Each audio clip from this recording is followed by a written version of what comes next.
guys! Welcome back to my YouTube channel. So, maraming gusto na mag-vlogger at bibigyan ko kayo ng step kung paano magsisimula, okay? First step. Kailangan mag-isip ka muna ng iyong i-vlog.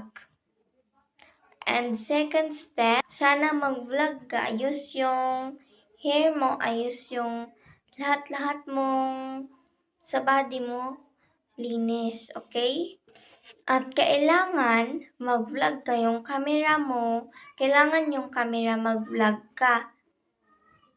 Kahit anong camera dyan, basta camera. First step, mag-isip ka at yung sasabi ko lang sa iyo, yung sa mind ko lang na magsisimula kayo